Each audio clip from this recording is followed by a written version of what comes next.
Airports are supposed to be among the safest places on Earth. Layers of security, endless cameras, and guards watching every move.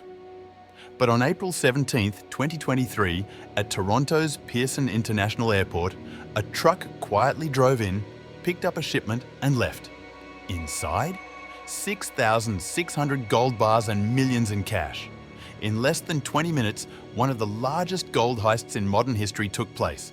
No alarms, no violence, no trace. Just gone. Estimated $40 million vanished from the Toronto Pearson Airport, Canada. The gold started its journey in Switzerland. Valcambi, a respected refinery, shipped nearly 400 kilograms of pure gold, neatly packed into bars, plus $2.7 million in foreign currency. Its destination? Banks and investors in Toronto and Vancouver. By evening, the shipment had landed at Pearson Airport on Air Canada Flight 881. The crates were moved to a cargo facility operated by Air Canada, a building meant to be secure. But this was no fortress. Reports later revealed the warehouse had weak security, no vaults, and limited cameras. And that weakness was about to be exploited. At 6:32 p.m., a truck pulled into the facility. The driver presented a set of documents, known as a waybill. On paper, it looked legitimate. The paperwork matched the style, the codes, even the timing. But it was a forgery, a duplicate of a seafood shipment form. Cargo staff glancing at the papers, shrugging, then loading the container. Airport staff didn't suspect a thing. They loaded the cargo, $20 million worth of gold, onto the truck. The driver calmly signed, climbed back in, and drove away. No gunfire, no shouting, just an ordinary delivery. Except it was anything but ordinary. Hours passed before anyone noticed. By the early hours of April 18th, the truth emerged. The gold was gone. Peel Regional Police were alerted, and the case immediately became headline news. How could millions vanish from Canada's largest airport without anyone stopping it?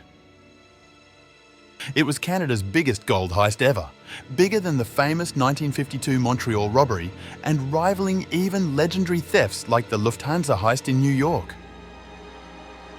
The investigation was codenamed Project 24K. Peel Police teamed up with the US ATF. They believed the robbery wasn't random. It required inside knowledge of the shipment's arrival and security weaknesses. The deeper they dug, the more shocking it became. Evidence pointed to a criminal network of 9 suspects.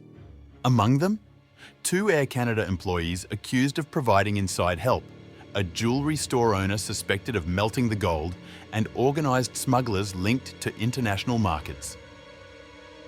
Police believe the gold was quickly melted down and reshaped into jewellery, chains, bangles, bracelets, making it nearly impossible to trace. From there, it may have travelled through underground networks to Dubai, India, and beyond. One key suspect was Durante King McLean, the truck driver who carried out the pickup. A year later, he was stopped by police in Pennsylvania, USA. Inside his vehicle, authorities found 65 firearms, many illegal, some fully automatic. He wasn't just a driver, he was tied into a web of weapons trafficking and organised crime. By April 2024, 6 arrests were made and 3 Canada-wide warrants issued. Among those named were Parm Sidhu, an Air Canada warehouse employee, Simran Preet Panesar, a former Air Canada manager, Arsalan Chaudhary, still on the run, and several others tied to jewellery businesses. Despite these breakthroughs, investigators admitted only a tiny fraction of the loot, around $90,000 worth of gold jewellery, was ever recovered. The aftermath sparked a courtroom battle. Brinks, the company responsible for transporting the gold, sued Air Canada, claiming negligence. They argued the cargo warehouse lacked proper security. But Air Canada pushed back, citing the Montreal Convention, which limits airline liability. In January 2025, a federal judge sided with Air Canada. Despite losing gold worth more than $40 million at today's prices, Brinks was awarded just $18,000. Nearly 2 years later, most of the gold is unaccounted for. Some experts believe it's sitting in safes overseas. Others say it's already been sold, broken down into thousands of pieces of jewelry that now sit innocently on store shelves around the world. The truth may never be known.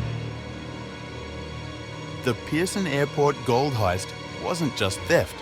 It was a reminder that even in the most secure places, human error and human greed can make millions vanish into thin air. Thanks for watching. If you loved this story, hit like, subscribe and share. And tell me in the comments, if you had $40 million in gold, how would you make it disappear?